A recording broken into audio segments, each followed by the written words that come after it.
அனைவருக்கும் வணக்கம். பாரம்பரிய திருவள்ளுவர் குலவம்சம் பிரசன்ன ஜோதிடர் சுப மாரிமுத்து திருப்பூரிலிருந்து இந்த பதிவு உங்களுக்காக. ஐயா வணக்கங்க ஐயா. வணக்கம் ஐயா. ஐயா இப்போது மக்கள் சார்பாக ஒரு கேள்வி இன்றைக்கி நான் கேட்கலான் இருக்கேன். கேளுங்க ஐயா. ஐயா, அதாவது இந்த ஜாதகத்தில் முடக்கு இருக்கு, ஜாதகத்தையும் முடக்கிருச்சு, கண்டிப்பாக அதனால் வாழ்க்கையில் நிறைய பிரச்சனைகள் அப்படின்னு சொல்லி நிறைய பேர் கேட்குறாங்க. கண்டிப்பாங்க ஐயா. இந்த முடக்குங்கிறது என்னங்க ஐயா? அதற்கும் கர்மாவுக்கு ஏதாவது சம்மந்தம் இருக்காங்க ஐயா? ரொம்ப பற்றி சொன்னீங்கன்னா ரொம்ப உதவியாக இருக்குங்க. நல்ல கேள்விங்க ஐயா. இந்த கர்மாவே முதல்ல எங்கேருந்து வருது அப்படிங்கிறது தான் இப்போ நம்ம சொல்ல போகிறோம். இதுவரைக்கும் எத்தனையோ கருத்துக்களெல்லாம் நீங்கள் இந்த உலகத்தில் கேட்டிருப்பீங்க.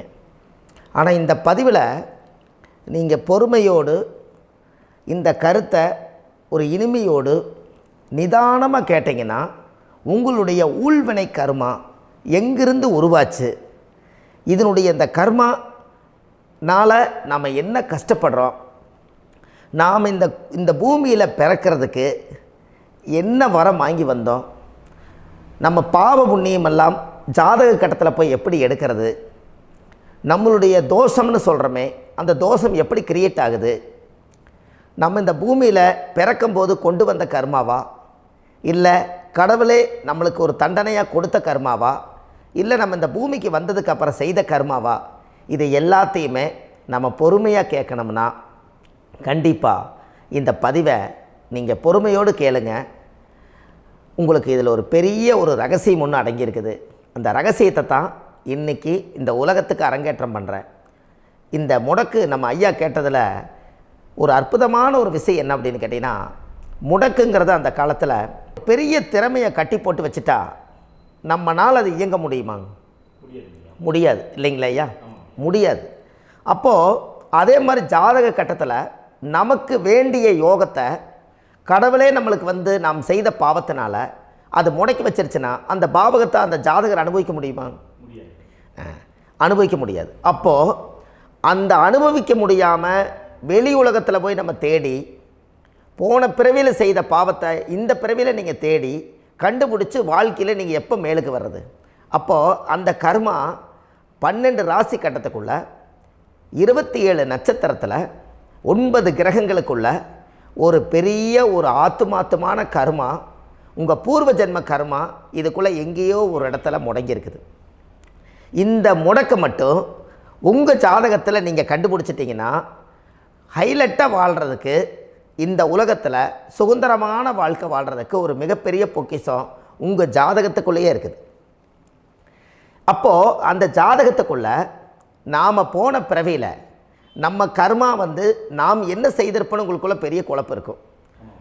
என்னங்க ஐயா, நீங்கள் என்ன கர்மா பண்ணிட்டு வந்தீங்க, நாம் போன பிறவியில் நம்ம யாரை ஒரு வதச்சோம், யாரை நம்ம மனசை புண்படுத்தினோம், நம்ம தாத்தாவுக்கு சோறு போட்டோமா, நம்ம பாட்டனுக்கு சோறு போட்டோமா, நம்ம முப்பாட்டனுக்கு சோறு போட்டோமா, நம்ம கொள்ளுப்பாட்டனுக்கு சோறு போட்டோமா, அப்போ நம்ம அப்பாவுக்கு நம்மளை பெற்றவருக்கு நம்ம சாப்பாடு கொடுத்தோமா, இவங்களுக்கெல்லாம் நம்ம சேவை பணிமடைகள் செஞ்சோமா, நம்மளுடைய உறவுகளுக்கெல்லாம் அரவணைச்சு போனோமா, நம்மளுடைய இந்த மாதிரி நாம் இரத்த சம்பந்த உறவுகளை இருந்து தான் இந்த உலகத்துக்கு நம்ம வெளியில் வந்திருப்போம்.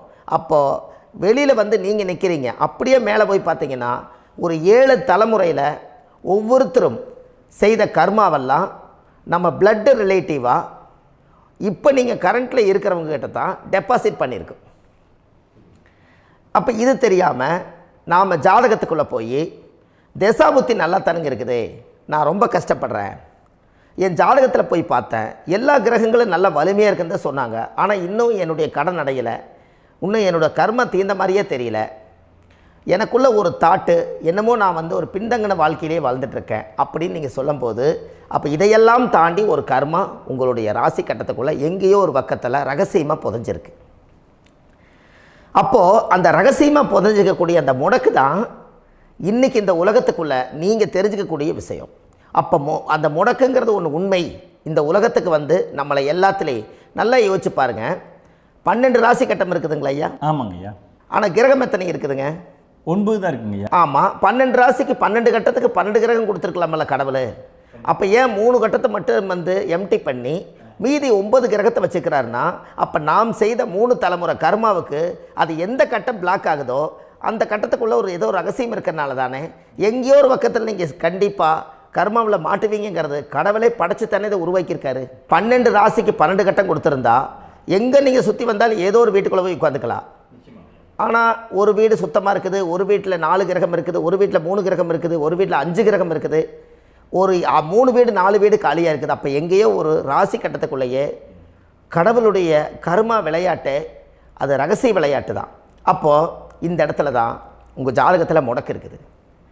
இந்த முடக்கை நீங்கள் எப்படியெல்லாம் அதை ஆராய்ச்சி பண்ணி கண்டுபிடிக்க முடியும் அப்படிங்கிற ஒரு விஷயத்தை தான் இன்றைக்கி நம்ம இந்த உலகத்துக்குள்ளே இதை நுழைக்க போகிறேன்.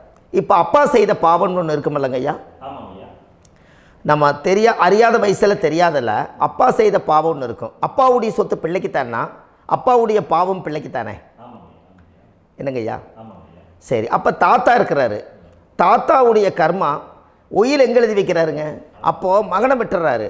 அப்போ தாத்தா மாதிரியே முகம் இருக்குது, தாத்தா மாதிரியே அவருடைய நடை உடை பாவனை இருக்குது, அவர் தாத்தாவுடைய ஜீனு தான் அப்படின்னு இவர் சொல்லும்போது, அப்போ தாத்தாவுடைய சொத்து பேரனுக்கு சொந்தம்னா தாத்தாவுடைய பாவம் எங்கே போகுங்க? Very good. அப்போ அப்போது இந்த கர்மா எப்படி டிரான்ஸ்ஃபர் ஆகுதுன்னு உங்களுக்கு தெரியுதா? அப்போ நீங்கள் போன பிறவியில் அந்த தாத்தாவுடைய பேரனை நீங்கள் பிறக்கிறதுக்கு கர்மம் உங்களை செயல்பட வச்சுருக்குது. அதனால் நீங்கள் தாத்தாங்கிறீங்க. அதனால் அந்த கௌரவமாக எங்கள் தாத்தா சம்பாரித்த சொத்து நான் தான் அனுபவிக்கணுங்கிற விதியை நீங்கள் உருவாக்கிறீங்க. அப்போது இந்த ஜாதகத்தில் அந்த ஊழ்வினை தோஷந்தான் ஏதோ ஒரு வழியில் உங்களை கர்மாவை செயல்படுத்துது. அதனால தான் இந்த ஜாதகத்தில் எந்த ஒரு முடக்கை எடுக்கிறதா இருந்தாலும் சூரியன் என்ற நட்சத்திரம் எதுவோ அந்த நட்சத்திரத்துக்கு எந்த வீடு முடக்காகுதோ அங்கே தான் உங்களுடைய கர்மா ஒளிஞ்சிருக்கும். இதுதான் உங்களுடைய பெரிய ஒரு பொக்கிஷமான ரகசியம். சரிங்க ஐயா, இப்போ இதில் நவகிரகங்கள் 9 இருக்கும்போது ஏன் சூரியனை மட்டும் நம்ம இதில் எடுத்துக்கணும்னு நீங்கள் சொல்கிறீங்க? நல்ல கேள்விங்க ஐயா. நீங்கள் கேட்டீங்க பார்த்தீங்களா, 9 நவகிரகம் இருக்கும்போது சூரியனை மட்டும், அந்த சூரியன் என்ற நட்சத்திரம் பிறக்கும்போது அந்த வீடு மட்டும் முடக்காகுன்னு நீங்கள் கேட்டீங்க இல்லையா? இதுதான் அற்புதமான கேள்வி. ஏன் அப்படின்னு கேட்டிங்கன்னா, சூரியன் அப்பாவோட உயிர் கரு போய் அம்மாவுடைய பனிக்கூடத்தில் கர்ப்பத்தில் வச்சு 10 மாதம் 300 நாள் சுமந்து நீங்கள் இந்த பூமிக்கு வெளியில் வரும்போது நீங்கள் என்ன பாவத்தை இவங்க விதைச்சாங்களோ அந்த கர்மாவை வாங்கிட்டு தான் நீங்கள் வெளியில் பிரசவமாகறீங்க. இதுதானே? அப்போ சூரியன் என்ற நட்சத்திரம், அந்த சூரியனுங்கிறது உயிர் கருவல்லவா, அப்பாவுடைய உயிரணுக்கள் அம்மாவுடைய கருவிக்குள்ளே போய் நாம் குழந்தை வடிவத்தில் இருந்து 300 நாள் பாவ உன்னித்த பதிவில் ஏட்டு எழுதி ஒரு ஜாதகத்தை கையில் கொடுத்து பிறந்த உடனே உங்களுக்கு ஒரு ஏட்டை பெரட்டி நீ இப்படித்தான் விதி, இனிமேல் இப்படித்தான் நீ வாழணும்னு சொல்லி உங்கள் கர்மாவை நீங்கள் கர்மாவோடு தானே வெளியில் பிறக்கிறீங்க. அப்போ சூரியன் என்ற நட்சத்திரம் தானே இந்த உலகத்துக்கு ஒரு பெரிய ஒரு மகத்துவம். இப்போ பாருங்கள், விடிய வரைக்கும் நம்ம முழிச்சிட்ருக்குறோம், காலையில் சூரிய உதயமானால் அவங்கவுங்க செயல்படுறோம். மீதி எல்லா கிரகங்களுக்குமே வெளிச்சத்தை கொடுக்கக்கூடிய சக்தி சூரியனுடைய பிம்ப ஒளிக்குத்தானே உண்டு, என்னங்க ஐயா? அதனால தான் மேசத்து உச்ச வீடுன்னு சொல்லி மேசத்தை உச்சம்னு சொல்லி சூரிய உச்சத்தை அங்கே தான் வச்சாங்க. அப்போது அந்த காலச்சக்கரத்துக்கு 5ஆம் இடம் பூர்வ புண்ணியஸ்தானத்தில் போய் சிம்மத்தில் கொண்டு போய் சூரியனை ஆட்சி வீடுன்னு வச்சாங்க. அப்போது சூரியனில் இருந்து தான் அந்த மையப்புள்ளி உருவாகுது. அப்போ உங்களுடைய ஜாதகத்தில் அந்த சூரியனாகப்பட்டவர் பிறக்கும்போது நீங்கள் உங்கள் ஜாதகத்தை நீங்கள் எடுத்துக்கங்க ஐயா. நீங்கள் இன்றைக்கே போய் கதவை திறந்து உங்கள் பெட்டியை திறந்து பீர்வாவுக்குள்ளே உங்களுடைய ஜாதகம் இருக்குது, அந்த ஜாதகத்தை எடுத்து ஜோதிடர்கிட்டையே நீங்கள் சந்தேகம் கேட்குறக்கு முன்பு நீங்களே உங்களுடைய கர்ம பற்றி தெரிஞ்சுக்கிறதுக்கு இந்த பதிவில் உங்களுக்கு ஒரு ரகசியத்தை சொல்லித்தரேன். உங்கள் ஜாதகத்தில் இப்போ இது வரைக்கும் ராசி கட்டத்தை நீங்கள் பார்த்துருப்பீங்க, ஆனால் பாதசாரம்னு ஒன்று இருக்கும் இல்லைங்களா? ராசிக்கு பாதசாரம்னு ஒன்று இருக்கும். சூரியன் என்ன நட்சத்திரத்தில் இருக்குது, சந்திரன் என்ன நட்சத்திரத்தில் இருக்குது, செவ்வாய் என்ன நட்சத்திரத்தில் இருக்குது, புதன் என்ன நட்சத்திர காலில் நிற்குது, இதெல்லாமே அந்த சாரம் இல்லாத ஜோதிடம் சோரம் போய்விடும். அதனால் அந்த சாரத்தில் நிற்கிது பார்த்தீங்களா கிரகம், அதில் இப்போ நீங்கள் உங்களுடைய ராசி கட்டத்தை ஓப்பன் பண்ணுங்கள். இதில் ராசி கட்டத்தில் சூரியன் என்ற நட்சத்திரம்னு ஒன்று இருக்கும் இல்லைங்களா? அது எதுவாக வேணாலும் இருந்துட்டு போட்டோம். அந்த நட்சத்திரம் தான் நீங்கள் பிறக்கும்போது தாயுடைய கருவறைக்குள்ள கரு உருவான நட்சத்திரமே அதுதான். புரிஞ்சுங்களா ஐயா? பிறக்கும்போது நீங்கள் அந்த கருவுடைய நட்சத்திரம் அப்பா வந்து கருவை உருவாக்கி கர்மாவை விதைச்சது அந்த சூரியன் என்ற நட்சத்திரம் தான். அந்த வீட்டுக்கு தான் இந்த ராசி கட்டத்தில் உங்களுக்கு முடக்கு உருவாகுது. புரிஞ்சுங்களா ஐயா? அப்போது ஒரு ஜாதகத்தில் சூரியன் என்ற நட்சத்திரம் எதுவோ அதுதான் உங்களுடைய கர்மா நட்சத்திரம். இப்போ நம்ம பிறக்காதுக்கு முன்னாடி அப்பா கட்டத்தில் அந்த கர்மா டெபாசிட் ஆகிருக்கும். அதை ட்ரான்ஸ்ஃபர் எப்படி பண்ணுறாரு? அவருக்கு ஒரு கல்யாணம் வச்சு அவர் குடும்ப வாழ்க்கையில் வாழ்ந்து நம்மளோட உயிர் கருவை கொண்டு போய் ஊராம் பொண்ணை கல்யாணம் பண்ணி பொண்டாட்டின்னு எடுத்துக்கொண்டு அந்த பொண்டாட்டிங்கிற உரிமையாகி இவருடைய உயிர் கரு உருவாகி வாரிசுகள் வெளியில் வருது. அதானங்க ஐயா? அப்போது அந்த சூரியன் என்ற நட்சத்திரம் தான் இந்த உலகத்தில் ஒரு பிரம்மாண்டமான நட்சத்திரம். இந்த நட்சத்திரம் உங்கள் மனசுக்குள்ளே ஏதாவது இருந்துச்சுன்னா உங்கள் வீட்டில் ஏதாவது ஒரு நல்ல விஷயங்கள் நீங்கள் பண்ணுறதா இருந்தால் அந்த கர்மா நட்சத்திரம் சூரியனுடைய நட்சத்திரம் இருக்குது பார்த்தீங்களா, அந்த நட்சத்திரத்தில் எந்த ஒரு சேவைகளும் செய்யக்கூடாது. அதுதான் கர்மா. அதை போய் நீங்கள் ஆக்டிவேட் பண்ணி விட்டீங்கன்னா அது முன்னோர்களை வந்து நீங்கள் வந்து தொந்தரவு பண்ண மாதிரி. அந்த கர்ம நட்சத்திரம் தான் உங்கள் வாழ்க்கையில் அது புதஞ்சிருக்கிறதா. இப்போ குழந்தை பிறந்தாலோ சீர் சீமந்தங்கள் நீங்கள் செய்கிறதாலோ கல்யாணம் முக்கிறதுனாலோ உங்கள் ஜென்ம நட்சத்திரத்தன்னைக்கு கல்யாணம் பண்ண வேண்டாம்னு சொல்லிக்கிறாங்கல்லங்க. உங்களுக்கு ஜென்ம நட்சத்திரத்துக்கு முன்னாடி உங்களை உருவாக்குன நட்சத்திரம் தான் ஜென்ம நட்சத்திரம். அப்போ சூரியன் என்ற நட்சத்திரம் அப்பாவுடைய ஜென்ம நட்சத்திரமாக அந்த ஊழ்வினை கர்மம் செயல்படுது. அப்போ அந்த முடக்கு யார் வழியில் வந்தது? முன்னோர்கள் வழியில் வந்தது. முன்னோர்கள் கட்டி வச்சது யாரைய? குலதெய்வத்தை. அப்போ அந்த குலதெய்வத்தை போய் சாமிக்கு போய் வீடு வாசல்லாம் வலித்து குலதெய்வத்தை போய் தேங்காய் பழம் பூ மாலை கல்கண்டு வாங்கி அர்ச்சனை பண்ணி ஒரு அன்னதானம் ஒன்று பண்ணிவிட்டு சாமிக்கு பொங்கல் வச்சு நைவேத்தியம் பண்ணிவிட்டு உங்கள் ஜாதகத்தை வச்சு பூஜை பண்ணிவிட்டு வாங்க. அதுக்கப்புறம் தான் உங்கள் கர்மாவை கண்டுபிடிக்கிறதுக்கு வழியே பிறக்கும். குலதெய்வத்தை வணங்காமல் கோவிந்தா கோவிந்தா என்று பல தெய்வத்தை வணங்கினாலும் பலனொன்றும் இல்லைன்னு அந்த காலத்தில் முன்னோர்கள் சொல்லி வச்சுக்கிறாங்களா இல்லைங்களா? அதனால் கண்டிப்பாக அதை கண்டுபிடிச்சி நீங்கள் அதுக்கு ஒரு நைவேத்தியம் பண்ணால் மட்டும்தான் முதல்ல உங்கள் 5ஆம் பாவம் முன்னோர்கள் அது வேலை செய்யும். குலதெய்வ ஆலயத்துக்கு போயிட்டு வாங்க. போயிட்டு வந்துட்டு இந்த கர்மவினை தோஷத்தை நிவர்த்தி பண்ணுறதுக்குண்டான சரியான பரிகாரத்தை நம்ம எடுப்போம்.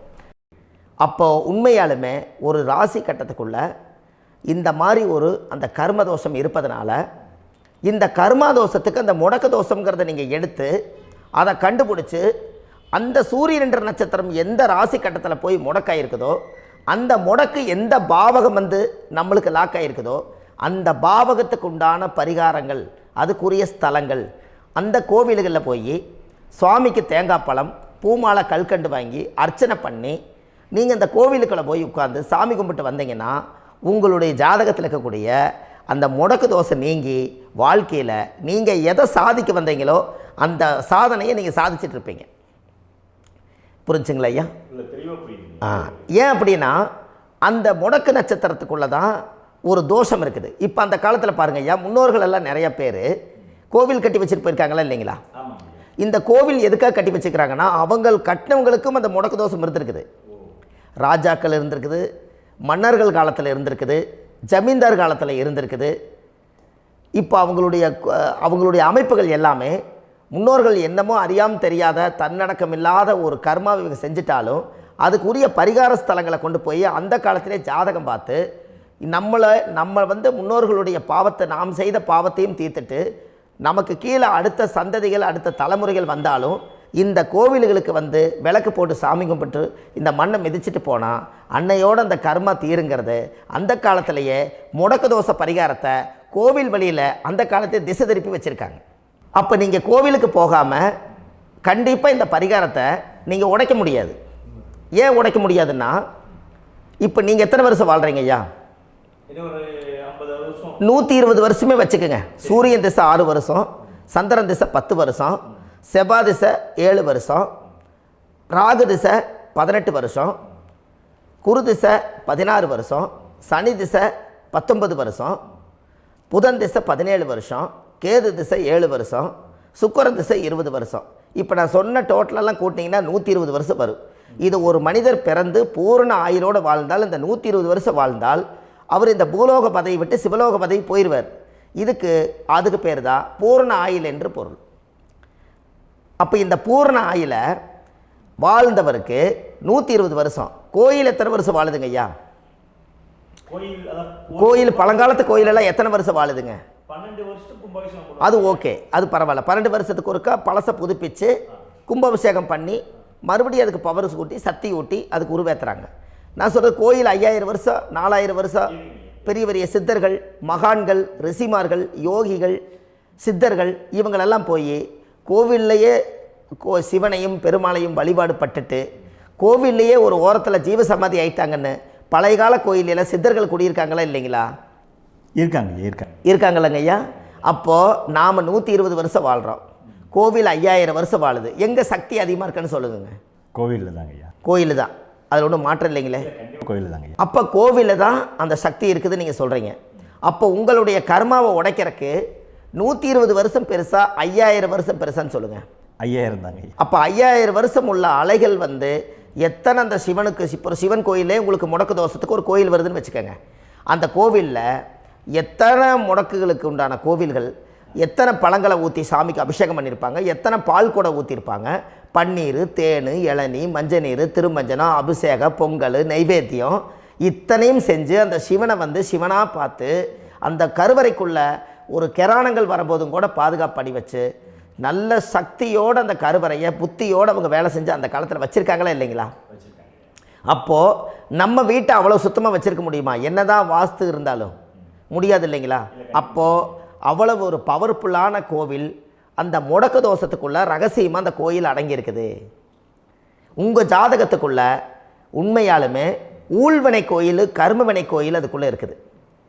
அந்த ஜாதகத்தை கணிச்சு பார்த்தா கரெக்டாக உங்களுடைய ஜாதகத்தில் அப்பாவுடைய கருவறையிலேருந்து உயிர் உருவாகிற நேரத்தில் இருந்து இப்போ வரைக்கும் நீங்கள் கரண்ட்டில் வாழ வரைக்கும் அந்த கர்ம கூட வர்றதை ஒரே ஒரு இடத்துல போனால் மட்டும்தான் விட்டுட்டு வர முடியும். அது எந்த வீடு அப்படின்னு கேட்டால் உங்களுக்கு வந்து அப்பாவுடைய கர்மா வழியில் போய் அந்த கோவில் பழையகால கோயில், பழையகால தெய்வங்கள், அந்த கோவில் தான் உங்கள் ஜாதகத்துக்குள்ள ரகசியமாக இருக்கும். அது ஏன் இந்த பதிவில் உங்களால் சொல்ல முடியாது அப்படின்னா, இந்த பதிவில் ஏன் உங்க சொல்ல முடியாதுன்னா உங்கள் ஜாதகம் தெரியாமல் என்ன கோயிலை நீங்கள் சொல்லுவீங்க? இப்போ பொதுவாக ஒரு நட்சத்திரத்துக்கு ஏதோ ஒரு கோவிலை அவங்க சொல்லி நீங்கள் போயிட்டு வர்றீங்கன்னு வச்சுக்கோங்க. ஆனால் அது வேலை செய்யலைன்னா நம்மளுக்கு என்னங்க இவ்வளோ கஷ்டப்பட்டு போய் அதை பலனடையிலேன்னு கேள்வி கேட்டக்கூடாது. உங்கள் ஜாதகத்தை நீங்கள் கொண்டாங்க, உங்கள் டேட் ஆஃப் பர்த் டயத்தை போட்டு ஜாதகத்தை கணிச்சு நீங்கள் சூரியன் என்ற நட்சத்திரத்துக்கு உங்களுடைய கர்மவினை கோவில் யார், உங்களுடைய முடக்கு யார், ஊழ்வனை தோஷத்துக்கு உண்டானவர் யார், தாய் வழி கர்மா யார், தந்தை வழி கர்மா எது, நீங்கள் பிறக்கும்போது வந்த கர்மா என்ன, இது எல்லாம் கணிக்காமல் பொதுவாக ஒரு கோயிலில் போய் நீங்கள் பாட்டுக்கு சாமி கும்பிட்டு வந்தால் பலன் எப்படி கிடைக்கும்? கண்டிப்பாக கிடைக்காதுங்க ஐயா. என்னங்க ஐயா? அது தெரிஞ்சு பண்ணாதான் சரியா? ஒரு டாக்டர்கிட்ட போகிறீங்க, என்னை அப்படியே ஸ்கேன் பண்ணி ஒரே ஒரு மாத்திரை கொடுங்கன்னு கேட்டால் டாக்டர் கொடுப்பாருங்களா? அவர் என்ன பிரச்சனை இருக்குதோ அதை முதல்ல கண்டுபிடிச்சி ஸ்கேன் பண்ணி பார்த்து ரிப்போர்ட் எடுத்து அது மூலியமாக தான் கொஞ்சம் எடுத்து ஐயா உங்களுக்கு இந்த பிரச்சனை, இதுக்கு தீர்வுக்கு இதுக்குண்டான மெடிசன், இது இப்படித்தான் சாப்பிடணும்னு அது முறையாக சொல்லி அந்த உயிர் வாழ வைக்கிறாரு டாக்டர். அவர் ஒரு தெய்வ வடிவத்தில். கரெக்டுங்களா ஐயா? அப்போ உங்களோட கர்மா எங்கே செயல்படுது அப்படின்னா, இந்த முடக்க நீங்கள் இந்த பதிவில் தெரிஞ்சுக்கங்க. அதுக்குரிய நட்சத்திரம் என்னன்னு தெரிஞ்சு வச்சுங்க. உங்கள் ஜாதகத்தில் சூரியன் என்ற நட்சத்திரத்தை எடுத்துக்கங்க. அந்த வீட்டுக்கு முடக்க இந்த பதிவில் எந்த வீடு லாக் ஆகிருக்குதுங்கிறத நான் உங்களுக்கு இந்த வீட்டில் சொல்கிறேன். அந்த வீட்டு நீங்கள் பாருங்கள், உங்களுடைய லக்கணத்துக்கு அது எந்த வீடு. இப்போ லக்கணத்துக்கு ஒரு 7வது வீடுன்னே வச்சுக்கோங்க. அப்போ லக்கணத்துக்கு 7வது வீடே முடக்கு. அப்படி ஒரு முடக்கு ஆகிப்போச்சுன்னா ஒரு ஜாதகத்தில் லக்கணம் தான் 1, 7ஆம் இடம்ங்கிறது மனைவி ஸ்தானம். ஒரு ஆணுடைய ஜாதகத்துக்கு 7ஆம் இடம் தான் மனைவி. அவருக்கு நல்ல மனைவி அமையாமல் ஆடம்பரம் இருந்தும் வீடு அரண்மனை மாதிரி இருந்தும் அந்த மனைவியை ஒரு சந்தோஷமாக அவர் அனுபவிக்க முடியாது. புரிஞ்சுங்களா ஐயா? சந்தோஷமாக அனுபவிக்க முடியாது. ஏன் அப்படி? 7ஆம் இடத்துல தான் அவரோட கர்மா உட்கார்ந்துருக்குது. கரெக்டாக சொன்னீங்க. 7ஆம் இடத்துல தான் அந்த கர்மா உட்கார்ந்துருக்குது. அப்போ அந்த 7ஆம் இடத்துல இருக்கக்கூடிய அந்த கர்மா போன பிறவியில் நீ மனைவிக்கு சோறு போடாமல் மனைவியை கட்டி வச்சு அடிக்கிறதும், மனைவியை துன்புறுத்துறதும், அந்த மனைவி இருக்கவே இன்னொரு வாழ்க்கைக்குள்ளே போகிறதும், இங்கே வாழ வேண்டிய தாம்பத்திய சந்தோஷத்தை கொண்டு போய் இன்னொரு இடத்துல கொடுக்கறதும், தெரிஞ்சிருந்தே நம்மளுடைய மனசுக்குள்ளே திருடுத்தனமாக வாழ்கிறதும், இது எல்லா கர்மாவும் போன பிறவியில் நாம் செய்த ஊழ்வினை கர்மா தான் உங்கள் ஜாதகத்தில் 7ஆம் இடம் முடக்கு. அப்போ அந்த 7ஆம் இடம் முடக்கா இருந்துச்சுன்னா கண்டிப்பாக உங்கள் ஜாதகத்தில் நீங்கள் என்ன அனுபவிச்சிட முடியும்? நல்ல நண்பர்கள் கிடைக்க மாட்டாங்க, நல்ல ஒரு பார்ட்னர்ஷிப் அமையாது, நல்ல ஒரு நட்பு வட்டங்களில் எதையும் அனுபவிக்க விடாது, ஒரு அங்கீகாரமான உறவுகளில் போய் நம்ம ஸ்ட்ராங்காக நிற்க முடியாது. 7ஆம் இடம் என்பது தாம்பத்திய வாழ்க்கை, பூர்த்தி இல்லாத வாழ்க்கையாக இருக்கும். இப்படியெல்லாம் அந்த ஜாதகத்தில் ஒரு பொதுவாக ஒரு ஜாதகத்தில் 7ஆம் பாவம் முடக்காயிட்டால் இந்த கர்மாவை அவர் அனுபவிச்சுக்கிட்டே இருப்பார். இது எப்போத்தான் அதுக்கு ஒரு தீர்வு வேணுங்கய்யா? அந்த கோயில் எதுன்னு நீங்கள் கரெக்டாக சொன்னீங்க. இப்போ இது மனிதனால் செயல்படுது. மனிதர்கள் தான் கோயிலை கட்டி வச்சாங்க. தெய்வத்தை விட ஒரு காலத்தில் மனிதர்களுக்கு மகிமை ஜாஸ்தி. ஏன்னா சாதாரண ஒரு மண் பூமியாக இருந்த இடத்த மனிதர்கள் தான் கோயில் கட்டி ஒரு மகிமைப்படுத்தி புண்ணியம் பண்ணி வச்சாங்க. மனிதர்களுக்கு சக்தி அதிகம்தான், ஆனால் பிரபஞ்சத்துக்கு அதை விட சக்தி அதிகம் அல்லவா? ஐயா, நீங்கள் கோவிலுக்கு போய் அந்த கர்மா உடைக்கிறதுக்கு கோவிலில் சக்தி இருக்குது, ரைட்டு. ஆனால் நம்ம வீட்டுக்கும் கோயிலுக்கும் ஒரு மிகப்பெரிய தொடர்பு என்னென்னா, அந்த கோயில் கட்டுறவங்க எல்லாமே பழைய காலத்து கோயிலெல்லாம் பாருங்கள், பஞ்சபூதத்தை வச்சு கட்டியிருப்பாங்க. பஞ்சபூதத்தை வச்சு தான் கட்டுவாங்க கோயில். அது உங்களுக்கு தெரியணும் இல்லைங்களா? பஞ்சபூதம்னா நீர், நெருப்பு, காற்று, பூமி, ஆகாயம். இந்த பஞ்சபூதத்தினுடைய சக்திகள் எல்லாம் ஒரே நேர்கோட்டுக்கு என்னைக்கு வருதோ அன்னைக்கு தான் அந்த கோவிலுடைய பாலக்கால் போட்டு 1000-2000 வருஷம் நிலச்சி நிற்கிறது. காரணம், இந்த பிரபஞ்சத்தில் பஞ்சபூதம் எப்படி நிலச்சி நிற்குதோ அதுபோல் 5000 வருஷம் நிற்கிறதுக்கு அந்த பஞ்சபூத சக்தி வச்சு தான் சாமி சிலையை பிரதிஷ்டை பண்ணி வச்சுருப்பாங்க. அதனால தான் இந்த கோயில்கள் எல்லாம் 5000 வருஷமாயும் எத்தனையோ கிராணங்களை எல்லாம் தப்பிச்சிருக்கிறதுக்கு காரணம். அப்பேற்பட்ட புண்ணிய ஸ்தலம் உங்களுக்கு எதுன்னு தெரியணும் அல்லவா? என்னங்க ஐயா? அப்பேற்பட்ட புண்ணிய ஸ்தலம் உங்களுக்கு எதுன்னு தெரிஞ்சால் தானே நீங்கள் போய் செய்ய முடியும், இல்லாட்டி கண்டிப்பாக தெரியாது. அப்போ இந்த முடக்கு தோஷத்தை கடவுள்கிட்ட கொண்டு போய் ஒப்படைக்கணும். நாம் பிறக்கும் போது கொண்டு வந்த கர்மாவை நாம் இருக்கும் காலத்தில் கொண்டு போய் இந்த கர்மாவை சுத்தப்படுத்தி, நீங்கள் பாவ ஆத்மாவை இந்த பூமியில் பிறந்து பூலோகத்தில் எல்லா புண்ணியத்தையும் செஞ்சுட்டு இந்த பூலோகத்தை விட்டு நீங்கள் போகும்போது புனித ஆத்மாவாக போகணுன்னா உங்கள் கர்மாவை கொண்டுட்டு போகாதீங்க, கர்மாவை நிவர்த்தி செய்யுங்க. என்னங்க ஐயா? அப்போ கர்மாவை சுத்தப்படுத்துங்க. கர்மாவை சுத்தப்படுத்திட்டு உங்களுக்கு பிறக்கிற குழந்தைகளுக்கு அந்த கர்மாவை டிரான்ஸ்ஃபர் பண்ணாமல் உங்களோட நில் பண்ணுங்க. ஒரு உதாரணம் சொல்லட்டுங்களா ஐயா? ஒரு காந்தம் ஒன்று இருக்குது இல்லைங்களா? ஒரு காந்தம்ங்கிறது ஒரு தாத்தாவாக வச்சுக்கோங்க. ஒரு இரும்பை கொண்டு போய் வச்சா ஒட்டு மோட்டாதா? அப்போ ஒட்டுனோடனே காந்தம்ங்கிறது தாத்தா, அவருக்கு பிறந்த வாரிசுக்கு அந்த கர்ம டிரான்ஸ்ஃபர் ஆயிருமா? சரி, இன்னொரு இரும்பை கொண்டு போய் வைங்க, ஒட்டு மோட்டாதா? அப்போ அது பேரனுக்கு வைங்க, பேரனுக்கு வந்துருச்சு அந்த கர்மா. இன்னொரு இரும்பை கொண்டு போய் வைங்க, அந்த காந்தத்துக்கு நேர் இன்னொன்று வைங்க, ஒட்டு மோட்டாதா? அப்போ அதை கொண்டு போய் நம்ம கொள்ளு பேரனுக்கு வைங்க. இப்படியே டிரான்ஸ்ஃபர் ஆகி தலைமுறையாக இந்த கர்மா தொடர்ந்துக்கிட்டே இருக்குது. இந்த இடத்துல கொண்டு போய் காந்தத்துக்கு இரும்பு ஒட்டிகிட்டே இருக்குதுல்ல, இந்த இடத்துல ஒரு மரக்கட்டை செஞ்சு கொண்டு போய் கரெக்டாக வச்சுக்கினே போட்டுமா? அந்த மரக்கட்டையை கொண்டு போய் வைக்கிறவர் யார்? மரக்கட்டை வச்சுட்டு அடுத்த வாரிசு புனிதமாக பிறந்துட்டு அந்த மேலே இருக்கிற கர்மாலாம் இந்த அடுத்த இதுக்கு வராதில்ல. இதுதாங்க ஐயா கர்மா. தொடர்ந்து வரக்கூடிய கர்மாவை அதை நில் பண்ணணுங்கிறதுக்கு பேர் தான் இந்த உதாரணத்தை சொன்னவங்களுக்கு. அப்போ நாம் இந்த பூலோகத்தில் நம்ம ஒரு தாயுடைய கருவறையில் இருந்து தொப்புள் கொடி அறுக்கும் நேரம் நாம் என்ன கர்மாவை வாங்கி வந்திருந்தாலும் அதையெல்லாம் ஆராய்ச்சி செய்து ஜாதகத்தில் முழுமையாக கண்டுபிடிச்சி ஒரு காலம் இல்லைனாலும் ஒரு காலம் நம்ம நல்லா இருக்கிறதுக்காக, நம்ம வாரிசுகள் எல்லாம் நலமடைஞ்சு வளமடைஞ்சு வர்றதுக்காக இந்த கர்மா தோஷத்தை கரெக்டாக கண்டுபிடிச்சி சரியான கோவிலுக்கு போய் நீங்கள் கர்மாவை நிவர்த்தி பண்ணி அங்கே பூஜை புனஸ்தானங்கள், சகசரநாம பூஜைகள், ஓமங்கள், வழிபாடுகள் இதெல்லாம் நீங்கள் செஞ்சு உங்களுடைய பாவத்தை எல்லாம் கழித்து உங்கள் ஜாதகத்தவே யோகமாக மாற்ற முடியும். கண்டிப்பாக மாற்ற முடியும். ஏன்னா நம்ம யாரை நம்பி செய்கிறோம்? சரியான கடவுள்கிட்ட வழிகாமிக்க போகிறோம். அப்போ கடவுள் பொய்யாயிருவாரா? ஐயா நம்ம அதாவது அந்த காலத்தை சொல்லுவாங்க, சத்தியுள்ள சாமி கும்பிட்டு புத்தி உள்ள உள்ளே பெக்கணும்னு சொன்னாங்க. 16 வதபதன்னு பெக்கலை, எல்லாம் அறிவோடு பெற்றாங்க. அதனால் எல்லாமே தாய் தந்தைகள் பேச்சை கேட்டாங்க. அன்றைக்கி எல்லாருமே தாய் தந்தைகளுக்கு தூணாக நின்னாங்க. அப்போ அந்த காலத்தில் சத்தியுள்ள சாமி கும்பிட்டு புத்தி உள்ள உள்ளே பெக்கணும்னு சொல்லி அன்றைக்கி அறிவோடு பெற்று இந்த கர்மாவை ஆளுக்கு ஒரு கர்மாவை டிரான்ஸ்ஃபரை பிரித்து எல்லாரும் சுத்தப்படுத்தினாங்க. இன்றைக்கி நம்ம ஒரு குழந்தை 2 குழந்தை பெற்று வச்சுருக்கோம். அவங்களுக்கே இவ்வளவு கர்மா வந்துருச்சுன்னா இந்த குழந்தைகளுக்கு என்னைக்கு இந்த கர்மாவை போய் கண்டுபிடிச்சி நீங்கள் எப்போ சரி பண்ணுவீங்கன்னு.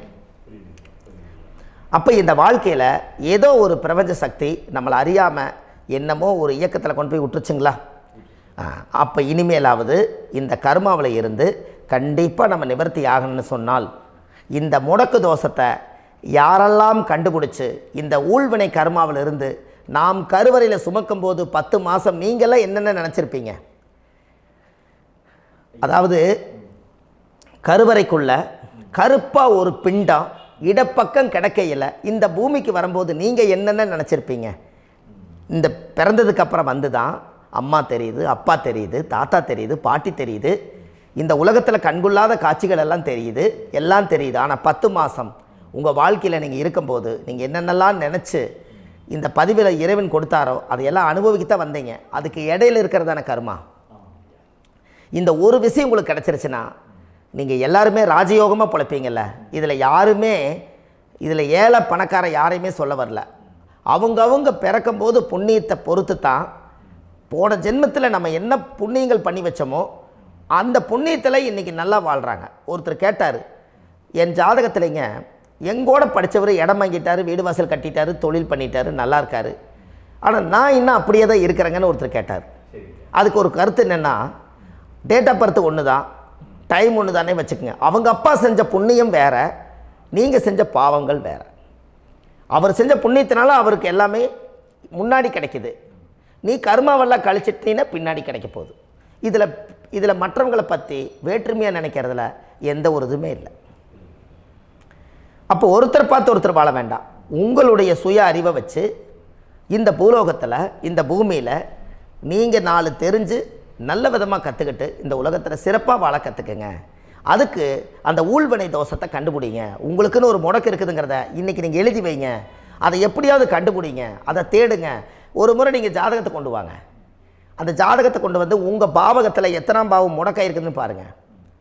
அந்த பாவகம் முடக்காயிருச்சுன்னா உங்கள் வாழ்க்கையில் அதிலிருந்து உங்களால் வெளியில் வரவே முடியாது, கண்டிப்பாக வர முடியாது. அதை நீங்கள் கண்டுபிடிச்சா மட்டும்தான் நீங்கள் மேலே வர முடியும். ஏன்னா நிறைய பரிகாரங்கள், பூஜைகள், யாகங்கள், ஓமங்கள் எல்லாம் செய்து வச்சும் கூட அந்த கர்மவினைக்கு உண்டான கோவிலுக்கு போய் அந்த 5000 வருஷ பழமை வாய்ந்த தெய்வத்துக்கிட்ட போய் நீங்கள் முறையிட்டு விளக்கு போட்டு உங்கள் கர்மத்தை எல்லாம் நான் நீ தான் தீர்த்து கொடுக்கணும்னு சொல்லி நம்பிக்கையோடு நீங்கள் போய் அந்த சரணாகதி அடையிறீங்க பாருங்கள், அங்கே தான் உங்கள் கர்மாவை எடுத்து விடுறாரு. அப்போ இந்த ரகசியம் உங்களுக்கு வேணுமல்லவா? அப்போ உங்கள் ஜாதகத்தில் எங்கே முடங்கி அதுக்குரிய கோவில்கள் எல்லாம் என்ன, அதுக்கு தான பரிகாரம் என்ன, அதுக்கு நீர் பரிகாரம் என்ன, யாத்திரை பரிகாரங்கள் என்ன, நீங்கள் வீட்டில் இருந்தே செயல்படுத்தக்கூடிய பரிகாரங்கள் என்ன, பரிகாரம் கோவிலுக்கு போய்த்தான் நடக்குமா, இல்லை நாம் வீட்டில் வச்சு வணங்குறதுனால நடக்குமா, நாம் செய்யக்கூடிய தர்ம பரிகாரங்கள் என்ன, தான பரிகாரங்கள் என்ன, இப்படி பல விதமாக இருக்கிறனால உங்கள் ஜாதகத்துக்கு எந்த மாதிரி பரிகாரம் கனெக்ட் ஆகுதுங்கிறது தெரியணும். இது தெரியாமல் கண்டிப்பாக உங்களால் செயல்படுத்துறது ரொம்ப கஷ்டம். இதனால் இதை நீங்கள் தெரிஞ்சுக்கணும்னா இப்போ நம்ம பாருங்கள், நீங்கள் அந்த தெரிஞ்சுக்கிட்டாலே உங்கள் வாழ்க்கையில் ஒரு டைம் தான் நீங்கள் தெரிஞ்சுக்க போகிறீங்க. உங்களுடைய கர்மா என்ன, நீங்கள் எங்கே செயல்பட்டு போயிட்டுருக்கிறீங்க, உங்கள் போகிற பாதை சரியா இல்லை அந்த பாதையில் முள்ளு கல் இருக்குதா, இது எல்லாம் உங்களுக்கு தெரியலனா இந்த முடக்கை கண்டுபிடிக்கக்கூடிய சக்தி வாய்ந்த இந்த கர்மாவை நிவர்த்தி பண்ணுறதுக்கு வழிகள் இருக்குது.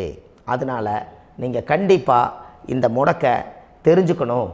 இந்த முடக்கு ராசினா என்ன உண்மையாலுமே உங்கள் வாழ்க்கையில் நீங்கள் தெரிஞ்சு இனிமேல் உங்கள் வாழ்க்கையில் இதுவரையிலும் கர்மாவுக்குள்ளேயே கஷ்டப்பட்டீங்க, வழி தெரியாமல் கண்ணை கட்டி காட்டில் விட்ட மாதிரி இருந்தீங்க. இனி அப்படி இருக்க வேண்டாம். உங்கள் ஜாதகத்தில் 12 ராசி கட்டத்தில் 9 கிரகம் போகும், மீனி 3 கிரகம், 3 கட்டம் உங்களுக்கு எங்கேயோ ஒரு பக்கத்தில் 3 கட்டம் எம்டியாக தான் இருக்கும். கரெக்டுங்களா? அது இல்லாமல் ஒரு ஜாதகம் பிறக்காது. ஏன்னா 9 கிரகத்துக்கு 9 கணக்கு போட்டால் 3 கட்டம் எம்டியாக தான் நிற்குது. அந்த கட்டத்துக்குள்ளே எந்த நட்சத்திரத்தில், எந்த சாரத்தில், எத்தனாவது டிகிரியில், எத்தனாவது பாதசாரத்தில், எத்தனை வெகுளையில், எத்தனை செகண்டுக்குள்ளே இந்த கர்மா உள்ளே புகுந்து உங்களை செயல்படுத்துதுங்கிறத கண்டிப்பாக உங்கள் ஜாதகத்தை கொடுங்க. பார்த்து இந்த விஷயத்தை சொல்கிறேன், நீங்கள் அந்த இடத்துக்கு போய் நிவர்த்தி பண்ணிவிட்டு உங்கள் வாழ்க்கையில் கொஞ்சம் காலம் வாழ போகிறீங்க. பாருங்கள், பிறந்ததுலேருந்து 20 வருஷத்துக்குள்ளே இளமையாக வாழ்கிறீங்க, குழந்தையாக வாழ்கிறீங்க. 20லேருந்து 40 வயசுக்குள்ளே தான் உங்களுக்கு ஒரு பொண்ணை பார்த்து கல்யாணம் பண்ணி ஒரு கரு உருவாக்குறீங்க. அதுக்கப்புறம் 40லேருந்து 60க்குள்ளே குழந்தை பெற்று கடமை முடிச்சிடுறீங்க. 60 வயசுக்கு மேலே ரிட்டையர்ட் ஆகிடுறீங்க. இந்த 20க்கும் 60க்கும் இல்லாத 20லேருந்து இந்த 40 வயசுக்குள்ளே உங்களோட தேடல் என்னவோ அது வாழ வேண்டிய சுகபோகமான வாழ்க்கை எல்லாமே அந்த 40க்குள்ளே தான் இருக்குது. இந்த 40க்குள்ளே இருக்கக்கூடிய வாழ்க்கையை இந்த கர்மா தெரியாமல் காலத்தை வீணாக்க வேண்டாம். வாழ வேண்டிய வயசில் நீங்கள் வாழணும். அதுக்குரிய கர்மாவை நீங்கள் சுத்தப்படுத்துங்க. எப்படியெல்லாம் நீங்கள் சந்தோஷமாக வாழ்கிறீங்கன்னு எனக்கு ஒரு தகவல் கொடுங்க. வேறு லெவலில் நீங்கள் இருப்பீங்க. கண்டிப்பாக இந்த பதிவில் உங்களுக்கு நான் இந்த விஷயத்தை கொடுக்க போகிறேன். இந்த முடக்கு நட்சத்திரங்கள் என்ன அப்படிங்கிறத இந்த பதிவில் நீங்கள் ஒரு நோட் ஒன்று எடுத்துக்கோங்க, குறித்து வச்சுக்கோங்க. இதில் இருந்து அவங்கவுங்களுக்கு முடக்கு நட்சத்திரம் என்னங்கிறத இந்த பதிவில் நான் உங்களுக்கு கொடுக்குறேன். இந்த வீடு தான் அது முடக்குங்கிறத சொல்கிறேன். இதையெல்லாம் நீங்கள் தெரிஞ்சு உங்கள் ஜாதகத்தவே நீங்கள் முடக்கு எடுத்து கண்டிப்பாக உங்கள் வாழ்க்கையில் நீங்கள் நல்லா இருப்பீங்க. அதுக்கு ஒரு நோட் எடுத்து வச்சுக்கோங்க. இது வரைக்கும் கர்மாவை பற்றி நம்ம பேசினோம். உங்கள் ஜாதகத்தில் சூரியன் என்ற நட்சத்திரத்துக்கு தான் முடக்குன்னு சொன்னீங்களே, எந்த வீடுங்கிற ரகசியத்தை இன்றைக்கி நம்ம எல்லோரும் தெரிஞ்சுக்கலாமா? இத்தனை காலமாக நீங்கள் தெரிஞ்சுக்காத ஒரு ரகசியத்தை இன்றைக்கி உங்கள் ஜாதக கட்டத்தில் நீங்களே முடக்க கண்டுபிடிச்சி அதுக்குண்டான பலனை தேட போகிறீங்க. அந்த தேடல் தான் உங்களை கொண்டு போய் உட்கார வைக்க போகுது. ஒரு உதாரணம், உங்கள் ஜாதகத்தில் பாதசாரம் இருக்குது அல்லவா? அந்த பாதசாரத்தில் சூரியன் என்ற நட்சத்திரம், சூரியன் நின்ற நட்சத்திரம் பாதசாரத்தில் கரெக்டாக எடுங்க. சூரியன் என்ற நட்சத்திரம் சுவாதி நட்சத்திரமாக இருந்தால் உங்களுக்கு முடக்கு கும்பந்தான். கும்பராசி தான் உங்களுக்கு முடக்கு. அந்த கும்பத்தில் யார் இருக்கா? சனி இருக்கார். சனியோட வீடு காலச்சக்கரத்துக்கு அது 11 மூத்தவருடைய வீடு. அது ஜாதகத்தில் வந்து பாருங்கள், உங்கள் லக்கணத்துக்கு அது எத்தனாம் பாவகமோ அத்தனாம் பாவகம் அது முடங்கிடும். அந்த பாவகத்தை நீங்கள் என்றைக்கு உடைக்கிறீங்களோ அன்றைக்கி அந்த கர்மம் உங்களை விட்டு ரிலீஸ் ஆயிரும். கண்டிப்பாக அந்த சூரியன் என்ற நட்சத்திரம் தான் உங்களோட ஜாதகத்தில் அது சுவாதி நட்சத்திரம். அந்த சுவாதி நட்சத்திரத்துக்கு கும்பராசி தான் முடக்கு வீடு வரும். அப்போ இத்தனை காலம் கிளம்பிச்சு இப்போ தான் நீங்கள் இந்த முடக்கை கண்டுபிடிச்சிருக்கீங்க. அப்போது இந்த முடக்கு தோஷத்தில் இருந்து நீங்கள் ரிலீஸ் ஆகிட்டிங்கன்னா உங்கள் வாழ்க்கை ரொம்ப பிரமாதமாக இருக்குமே. சுவாதி நட்சத்திரத்தை இது வரைக்கும் நீங்கள் கேட்டுட்டு இருந்தீங்க. அடுத்த பதிவில் விசாக நட்சத்திரத்தை பற்றி நம்ம இந்த வீடியோவில் பார்க்க போகிறோம். நம்ம ஆன்லைன்லேயே ஜாதகம் பார்க்குறோம். உங்கள் date of birth time place கொடுத்தீங்கன்னா போதும், உங்களுக்கு ஜாதகத்தை கணிச்சு ஃபோன்லேயே உங்களுக்கு கர்ம ராசி கண்டுபிடிச்சி உங்களுக்கு உண்டான கர்ம பரிகாரத்தை சொல்லி உங்கள் வாழ்க்கையில் ஒரு வெளிச்சத்தை கொண்டு வர்றதுக்கு என்றைக்கும் உங்களுக்கு உறுதுணையாக இருப்பேன். நீங்கள் கண்டிப்பாக இந்த பதிவுகள் எல்லாம் இது உங்களுக்காகத்தான். இது அதிகாலை நேரத்தில் பிரம்ம முகூர்த்தத்தில் இந்த பதிவை உங்களுக்கு முழுமையாக சமர்ப்பணம் பண்ணுறேன். இதை கற்று இதை வழி நடத்தி இதைய எப்படியெல்லாம் இந்த முடக்கை கண்டுபிடிச்சி இப்படியெல்லாம் பேச வச்சு அழகு பார்க்க நம்ம முன்னோர்களுடைய ஆசீர்வாதமும் இந்த முடக்கை கண்டுபிடிச்ச குருமார்களும் அவங்களுடைய குடும்ப பாரம்பரிய வம்சாவளிகளும் எல்லாருமே நல்லா இருக்கணும். அதுக்காக இந்த நேரத்தில் நான் வந்து அடியேன் சுப மாரிமுத்தாக இருந்து திருப்பூர்லேருந்து இந்த பதிவை உங்களுக்கு நான் கொடுக்குறேன். கண்டிப்பாக இந்த முடக்கு கோயிலுக்கு இந்த முடக்கு தோஷத்துக்கு உண்மையான பரிகாரங்கள், எளிமையான பரிகாரங்கள் நீங்களே வாழ்க்கையில் செஞ்சு ஆதிகால பரிகாரங்கள் உங்கள் மனசுக்குள்ளே இருக்குது. அதை செயல்படுத்தினா மட்டும் போதும், வாழ்க்கை எங்கேயோ போயிடும். கண்டிப்பாக ஒரு முறை உங்கள் ஜாதகத்தை அனுப்பி வைங்க, உங்களுக்கு நான் பார்த்து பலன் சொல்கிறேன். இன்றைக்கி நான் கொடுத்த பதிவுகள் எல்லாம் உங்களுக்கு ரொம்ப பயனுள்ளதாக இருந்திருக்கும். உங்களுக்கு இது வரைக்கும் எத்தனையோ கர்ம வினைகளை பற்றி தெரியாமல் இருந்திருப்பீங்க. இந்த பதிவில் நிறைய கேட்டு தெரிஞ்சுக்கிட்டீங்க. இதெல்லாம் வாழ்க்கையில் ரொம்ப முக்கியமான பரிகாரங்கள், எளிமையான பரிகாரங்கள். நேராக நீங்கள் கடவுளைத்தான் கெட்டியாக பிடிக்க போகிறீங்க. அந்த பரிகாரங்கள் எல்லாம் செஞ்சு அதிகாரமாக வாழ்ந்து இந்த பூலோகத்தில் நல்ல சிறப்பாக வாழ்கிறதுக்கு இந்த பரிகாரம் உங்களுக்கு ரொம்ப யூஸ்ஃபுல்லாக இருக்கும். கண்டிப்பாக இந்த பதிவை செய்யுங்க. நம்ம பாரம்பரிய திருவள்ளுவர் குல வம்சம் பிரசன்ன ஜோதிடர் சுப மாரிமுத்து, திருப்பூரில் இருக்கேன். 30 ஆண்டு காலமாக நம்ம ஜோதிடம் பார்த்து கொண்டு இருக்கிறோம். இவ்வளவு காலமாக எத்தனையோ ஆயிரக்கணக்கான மக்களுக்கு நம்ம ஜோதிடம் பார்த்து வழிகாட்டி நிறையா மக்களுக்கு நிறைய சேவைகள் செஞ்சுருக்கேன். நிறைய கோயில் கட்டி வச்சுருக்கேன், கும்பாபிஷேகங்கள் பண்ணி வச்சுருக்கேன், அன்னதானங்கள் நிறையா பண்ணி வச்சுருக்கேன், புண்ணிய யாத்திரைகள் நிறைய போய் வந்திருக்கேன். மக்களுக்காகவே நான் உங்களுக்கு உழைக்க தயாராக இருக்கேன். இந்த ஜோதிடம் வந்து என்னுடைய ஒரு பாரம்பரியமாக என்னுடைய அப்பா தாத்தா முன்னோர்கள் இதெல்லாம் எங்களுடைய குலத்தொழில் இது. அதனால் நாங்கள் பாரம்பரியமாக திருவள்ளுவர் குல வம்சம். வள்ளுவர் வாக்குன்னு யூடியூப் சேனலில் போனீங்கன்னா 1000 பரிகாரங்கள் கொடுத்துருக்கேன். அதுவும் உங்களுக்கு ரொம்ப யூஸ்ஃபுல்லாக இருக்கும். வள்ளுவர் வாக்கு அப்படின்னு போடுங்க, அப்படி இல்லைன்னா சுப மாரிமுத்துன்னு போடுங்க. இதில் பரிகாரங்கள் நிறையா கொடுத்துருப்பேன். கண்டிப்பாக இதெல்லாம் நீங்கள் சந்தித்து நீங்கள் ஒரு சப்ஸ்கிரைப் பண்ணி வச்சுக்கோங்க. நான் போடக்கூடிய பதிவுகள் எல்லாமே உங்களுக்கு நோட்டிஃபிகேஷனை வந்துடும். அதனால் நீங்கள் ஒரு சப்ஸ்கிரைப் பண்ணி வச்சுக்கோங்க. தினமும் ஒரு தகவல் உங்களுக்கு கொடுத்துக்கிட்டே இருக்கேன். இதெல்லாமே உங்களுக்கு ஒரு பெரிய சந்தோஷமான நிகழ்ச்சிகள். என்றைக்கும் உங்களோட நான் வாழ்கிறேன். உங்களுடைய குடும்பத்தில் நான் ஒருத்தராக இருந்து குடும்ப ஜோதிடராக நான் இருப்பேன். கண்டிப்பாக ஆயுளுள்ள வரைக்கும் உங்களுக்காக இந்த ஜோதிடத்துக்கு உழைச்சி உங்கள் குடும்பத்தில் ஒருத்தராக நான் வந்து ஒரு ரத்த உறவில் நான் வந்து இந்த பூர்வ ஜென்மத்தில் உங்களுக்கு நான் கடமைப்பட்டிருக்கேன். கண்டிப்பாக அடுத்த பதிவில் உங்களை நான் சந்திக்கிறேன். வாழ்வது ஒரு முறை, வாழ்த்தட்டும் தலைமுறை. நன்றி, வணக்கம்.